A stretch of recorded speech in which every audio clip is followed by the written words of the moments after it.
Shalom, selamat pagi Bapak Ibu jemaat yang dikasihi dan mengasihi Tuhan kita Yesus Kristus.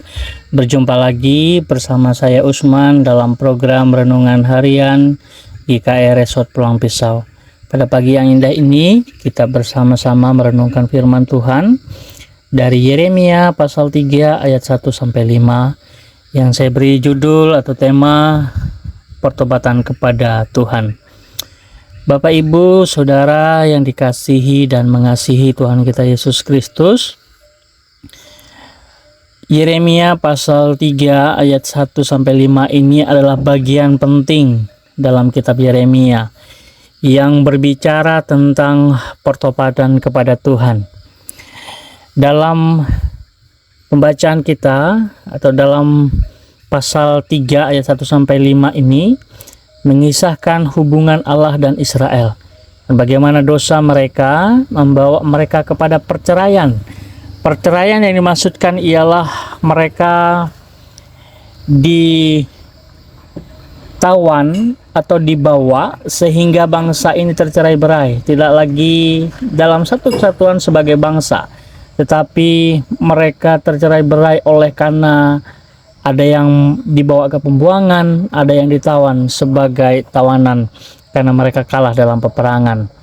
Bapak Ibu saudara yang dikasihi oleh Tuhan kita Yesus Kristus, latar belakang daripada kitab Yeremia ini berbicara bagaimana juga Yeremia itu diutus kepada bangsa yang memang dikatakan bangsa yang tegar tengkuk, yang sering kali menyakiti hati Tuhan, yang sering kali mereka tidak mengindahkan apa yang Tuhan perintahkan untuk mereka seharusnya dilakukan. Nah, Yeremia ini diutus Tuhan untuk memperingatkan umat Israel akan dosa-dosa yang mereka perbuat dan ancaman hukuman jika mereka tidak bertobat. Nah, dalam pesannya Yeremia sampaikan tentang pertobatan dan bagaimana juga kesetiaan Tuhan kepada bangsa Israel. Karena kita tahu bahwa Tuhan itu berjanji kepada bangsa Israel akan tetap menyertai mereka. Nah, kisah ataupun tentang cerita tentang pertobatan dan kesetiaan Tuhan ini tidak hanya berlaku bagi bangsa Israel, tetapi ini relevan sampai sekarang ini. Dan dalam kitab ini kita diberikan pelajaran yang sangat berharga tentang pentingnya bertobat dan kembali kepada Tuhan. Nah, Bapak Ibu saudara yang dikasihi oleh Tuhan kita Yesus Kristus, kalau berbicara tentang Israel, itu selalu berbicara tentang hubungan bangsa Israel itu sendiri dengan Allah, dengan Tuhannya mereka. Nah, hubungan ini adalah diibaratkan sebuah pernikahan. Nah, hubungan pernikahan adalah hubungan yang dibangun atas dasar kesetiaan satu dengan yang lainnya.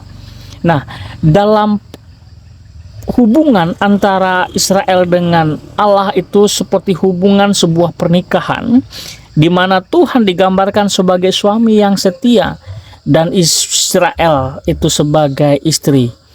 Dan digambarkan bahwa mereka ini atau bangsa Israel ini adalah gambaran ketidaksetiaan istri kepada suami yang telah melanggar akan perjanjian yang sudah Tuhan berikan. Nah, janji suci yang dinyatakan bangsa Israel kepada Allah mereka adalah hubungan yang sebenarnya penuh kasih dan kesetiaan, namun dilanggar oleh mereka sendiri.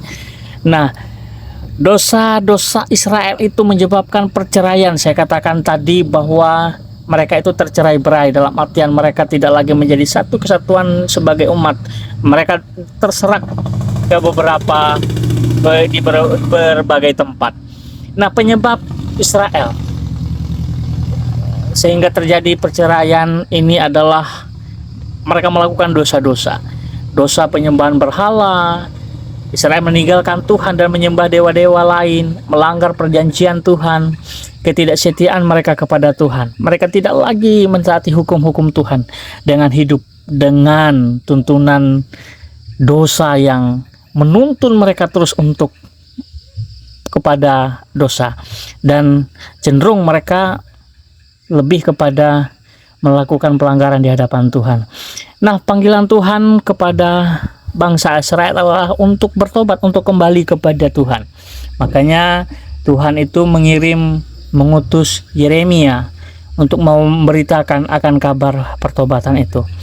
Meskipun Israel telah berdosa, tetapi Tuhan itu tidak mau mengingkarinya kepada bangsa Israel, bahwa Tuhan itu berjanji untuk tetap menyertai, dan ketidaksetiaan bangsa Israel itu tidak membuat Tuhan atau Allah itu tidak setia kepada mereka. Tetapi bentuk kesetiaan Tuhan itu selalu disertai dengan teguran-teguran. Bentuk kesetiaan Tuhan itu Dia lakukan dengan cara bahwa Ia harus menghukum juga bangsa Israel dengan bangsa-bangsa lain. Mereka dijajah, mereka ditawan, mereka dibawa ke pembuangan, lalu mereka ini tercerai-berai. Kerajaan demi kerajaan Yehuda itu juga dihancurkan, Yerusalem juga dihancurkan. Ini bentuk kesetiaan Tuhan. Tetapi bentuk kesetiaan Tuhan itu bukan berarti Dia meniadakan hukuman, bukan berarti Dia meniadakan akan tegurannya. Tetap teguran itu akan ada. Dikatakan bahwa kalau bangsa Israel itu adalah umat pilihannya, maka oleh sebab itu Dia tidak pernah meninggalkan umat yang sudah menjadi umat pilihannya.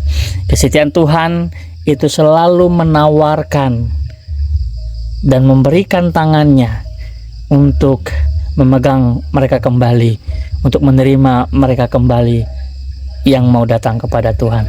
Janji Tuhan akan mereka yang mau menerima pertobatan adalah Tuhan berjanji akan menerima mereka kembali dengan tangan terbuka, dan Ia akan mengampuni dosa mereka dan memulihkan hubungan mereka.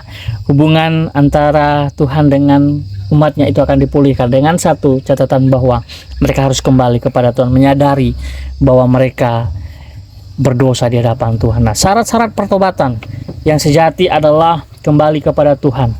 Mereka harus meninggalkan dosa-dosa mereka dan kembali kepada Tuhan, dan menaati hukum Tuhan. Mereka harus setia, taat kepada hukum Tuhan, dan hidup sesuai dengan kehendak-Nya. Nah, Bapak Ibu Saudara yang dikasihi oleh Tuhan kita Yesus Kristus, hal yang sama juga itu berlaku atas kehidupan kita. Seringkali bahwa dengan sadar ataupun tidak sadar, kita tidak berlaku tidak setia kepada Tuhan. Seringkali bahwa dengan tindakan dan cara kita menjalani kehidupan ini, seringkali bahwa itu menyakiti hati Tuhan. Ini masih bulan Januari, beberapa waktu yang lalu dalam sukacita Natal kita sudah diisi dengan berita bagaimana kita menyambut ataupun merayakan akan kelahiran Kristus. Nah, dalam perayaan-perayaan Natal itu seringkali bahwa kita digiring kepada ketidaksetiaan kita kepada Tuhan. Perjumpaan kita dengan Tuhan itu seharusnya membawa perubahan. Perayaan Natal itu berbicara bagaimana hubungan kita dengan Tuhan. Perayaan Natal itu juga berbicara dengan bagaimana kita ini merayakannya, tetapi juga dengan pertobatan, dan menjadi renungan bagi kita. Sudah berapa lama kita menjadi orang Kristen, namun belum ada perubahan dalam hidup kita. Justru sebaliknya, bahwa perayaan Natal itu bukan membawa kita kepada pertobatan, tetapi membawa kita kepada dosa-dosa yang itu menyakiti hati Tuhan. Sebagai contoh, bahwa ketika merayakan Natal, kita rayakan dengan pesta pora, bahkan kita merayakannya dengan kemabukan, pesta pora, minum-minuman, yang itu justru menjadi batu sandungan bagi kita. Ketika orang lain yang belum mengenal akan kasih Kristus justru melihat bahwa tidak adanya perubahan dalam kehidupan orang yang percaya. Bapak Ibu saudara yang dikasihi oleh Tuhan kita Yesus Kristus, bangsa Israel seringkali mereka jatuh ke dalam dosa, ketidaksetiaan mereka kepada Tuhan. Namun tangan Tuhan selalu terbuka untuk menyambut dan menerima mereka. Bapak Ibu saudara yang dikasihi oleh Tuhan, kiranya kita pun dituntut serupa dengan bangsa Israel, bahwa ketika kita mengimani bahwa kita menjadi umat Tuhan, seharusnya dalam hidup kita ini selalu ada kesadaran bahwa kita orang berdosa dan kembali kepada Tuhan, minta pengampunan kepada Tuhan. Kiranya Tuhan menolong dan memberkati kita dalam hidup kita sehari-hari dan dalam kita pengiringan kita kepada Tuhan, dan kiranya Tuhan menolong dan memampukan kita untuk bertobat dan kembali kepada Tuhan kalau kita masih hidup dalam ketidaksetiaan kepada Tuhan. Ingat bahwa meskipun kita tidak setia, Tuhan tetap setia kepada kita. Satu yang menjadi kekuatan kita adalah Dia selalu membuka tangannya untuk mengampuni dan memanggil kita kembali kepada kasih karunia yang sudah diberikan kepada kita. Tuhan menolong dan memampukan kita. Mari kita berdoa.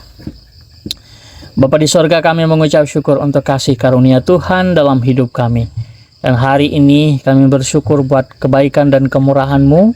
Tuhan menolong dan memampukan kami. Saat ini ya Tuhan, kami berdoa buat jemaat Ephata Jabiren. Kami berdoa buat Pendeta Agustiman dan juga pelayanan di sana. Kiranya Tuhan menolong dan memampukan beliau untuk tetap menjalankan tugas dan tanggung jawab dengan kekuatan, dengan pertolongan dan penyertaan Tuhan. Begitu juga untuk Vikaris Daniel, biarnya juga Tuhan mengurapi, menolong, memberikan kekuatan, hikmat yang daripada Tuhan untuk ia tetap kuat dalam pelayanan dan mengakhiri masa-masa vikariatnya Tuhan dengan kekuatan dan pertolongan Tuhan. Begitu juga bagi jemaat dalam pergumulan, dalam program yang mereka sudah siapkan, kami berdoa biarnya Tuhan memberikan pertolongan selalu. Terima kasih Bapa di sorga, ini doa dan pengharapan kami. Dalam nama Tuhan Yesus Kristus kami berdoa dan mengucap syukur. Haleluya. Amin.